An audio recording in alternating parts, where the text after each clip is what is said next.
দর্শক, আমরা এখন চট্টগ্রাম আন্দরকিল্লায় বাংলাদেশ পুস্তক প্রকাশক ও বিক্রেতা সমিতি চট্টগ্রাম জেলা শাখা ত্রিবার্ষিক নির্বাচন 2025 থেকে 2028 ইংরেজি পর্যন্ত দীর্ঘ অনেকদিন পর এই নির্বাচন অনুষ্ঠিত হতে যাচ্ছে।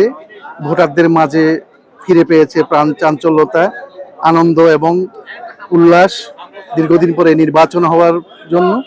এখন আমরা কথা বলবো জগন্নাথ কলেজের, ঢাকা জগন্নাথ কলেজের একজন সাবেক ছাত্র, যিনি দীর্ঘদিন জগন্নাথ কলেজে লেখাপড়া করেছে এবং শিক্ষকতা পেশার সাথে দীর্ঘদিন জড়িত ছিল। তিনি এই নির্বাচনে চট্টগ্রাম পুস্তক ব্যবসায়ী ঐক্য পরিষদ মনোনীত সহসভাপতি পদপ্রার্থী হিসেবে ভোটারদের সকলের দোয়া ও আশীর্বাদ কামনা করছেন। এখন আমরা কথা বলবো আবু নাসের মোহাম্মদ ইলিয়াসের সাথে। জনাব আবু নাসের মোহাম্মদ ইলিয়াস, আপনাকে স্বাগত জানাই। কেমন আছেন আপনি? আসসালামু আলাইকুম। জি, আলহামদুলিল্লাহ ভালো আছি। দীর্ঘ 37 বছর পর ধরতে গেলে চট্টগ্রামের প্রথম পুস্তক প্রকাশক সমিতির চট্টগ্রাম জেলা শাখার প্রথম নির্বাচন হচ্ছে বলা যায়। 1991 সালে 91 সাল থেকে 96 পর্যন্ত আমি সহসভাপতি ছিলাম এই পুস্তক প্রকাশক সমিতির। কিন্তু অন্যায় সাথে মাথা নত না করার জন্য বা অন্যায় মেনে নিতে না পারার জন্য আমি পদত্যাগ করেছিলাম। এরপর থেকে আর এই মুখ হয়নি। পরবর্তীতে এসে আগের যে কমিটিগুলো গেছে, বিভিন্ন তথ্য সবকিছু যে আমাদের ফান্ড ছিল, ঘর ছিল, যা কিছু ছিল সবকিছু তথ্য করার পর ঢাকা কেন্দ্র থেকে আমাদেরকে অ্যাডহক কমিটি করে আবার নির্বাচন করে, অর্থাৎ অ্যাডহক কমিটি নির্বাচন করে। এরপরে আমাদের যে প্রথম যে লক্ষ্য ছিল সেটা হলো নির্বাচন দেয়া। কারণ নির্বাচন দেয়া এই কারণে, নির্বাচন যদি না হয় তাহলে ভোটারদের কোনো দাম থাকে না। ভোটারদেরকে আমরা দামি করার জন্য, ভোটারদেরকে যাতে সবাই জিজ্ঞেস করে, অর্থাৎ ভোটারদের সুখ দুঃখ বা ওদের সুবিধা অসুবিধার কথা জানার জন্য আগ্রহ প্রকাশ হবে তখনই যখন নির্বাচিত কমিটি থাকবে। আর আমরা এই সর্বপ্রথম চট্টগ্রামে, অর্থাৎ আমরা অ্যাডহক কমিটির সবচাইতে বড় সাফল্য হচ্ছে আমরা নির্বাচনমুখী করেছি সবাইকে। এবং আজকে 2025 সালের অর্থাৎ 5ই ডিসেম্বর আজকে নির্বাচন হচ্ছে স্বতঃস্ফূর্তভাবে এবং আনন্দমুখর পরিবেশে। একটা কথা বলি, যদি আমাদের বিপক্ষে যারা দাঁড়িয়েছে যদি তারা না থাকতো তাহলে নির্বাচন হতো না। এই জন্য তাদেরকেও ধন্যবাদ জানাই, যে আমাদের বিপক্ষ প্যানেলকেও ধন্যবাদ জানাই, এখানে ওরাও নির্বাচনমুখী, সবাইকে নির্বাচনমুখী করেছে। আর দ্বিতীয়ত হচ্ছে শান্তিপূর্ণভাবে ভোট শুরু হয়েছে সকাল থেকে এবং আশা করি 4টা পর্যন্ত চলবে একটানা।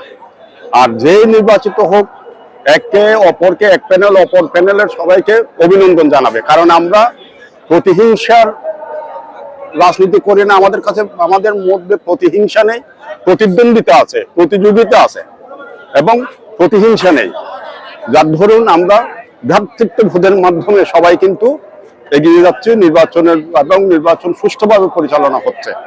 আর নির্বাচিত হওয়ার পরে, আমার পূর্ণ প্যানেল যদি আমরা নির্বাচিত হওয়ার পরে সবসময় আমরা চিন্তা করব যে পুস্তক প্রকাশনা সমিতির যারা সদস্য আছে, আমাদের সদস্য আছে কিন্তু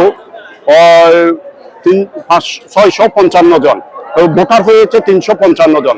বিভিন্ন কারণে ভোটার হতে পারে নাই। তার কারণ ভোটার হওয়ার জন্য বিভিন্ন কিছু যোগ্যতা লাগে। যেমন প্রথম শর্ত হচ্ছে ট্রেড লাইসেন্স। অনেকের ট্রেড লাইসেন্স নবায়নকৃত নতুন ছিল না বিদায় আমরা ওইটা অর্থাৎ ভোটার করতে পারি নাই।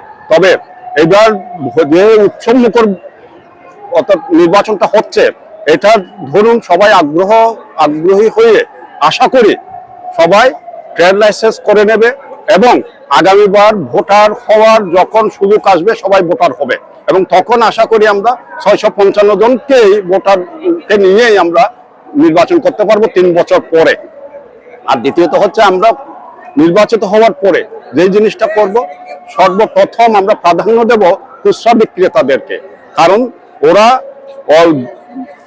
প্রকাশকের কাছ থেকেও অনেকটা অর্থাৎ হয় এবং পাইকারি যারা করে তাদের কাছ থেকেও অনেকটা নিষ্পেষিত হয়, অর্থাৎ ওদের অধিকারটা।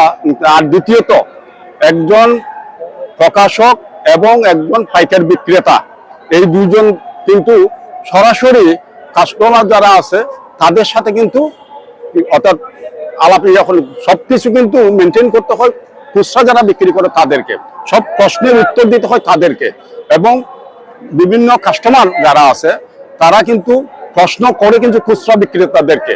সুতরাং এই জিনিসটা আমি প্রকাশে আজকে আপনাদের মাধ্যমে আমি প্রকাশক এবং পাইকারি বিক্রেতা যারা আছে তাদেরকে জানাই দেব যে ভবিষ্যতে যে খুচরা বিক্রেতা যারা আছে তাদের দিকে যাতে সুনজর দেয়। এই হচ্ছে আমার বক্তব্য। ধন্যবাদ সবাইকে। আপনাকে অসংখ্য ধন্যবাদ। যিনি নিজের সততা ও আদর্শ দীর্ঘদিন ধরে রেখেছিল, অভিমানের সংগঠন থেকে নিজে দূরে সরে গিয়েছিল, তিনি এখন আবার এই নির্বাচনে সহসভাপতি পদপ্রার্থী হিসেবে সংগঠনের জন্য চট্টগ্রাম পুস্তক ব্যবসায়ী ঐক্য পরিষদের জন্য কাজ করে যাবেন বলে প্রতিশ্রুতিবদ্ধ হয়েছেন এবং সবার সেবা করবে। আপনাকে অসংখ্য ধন্যবাদ। ধন্যবাদ সবাই।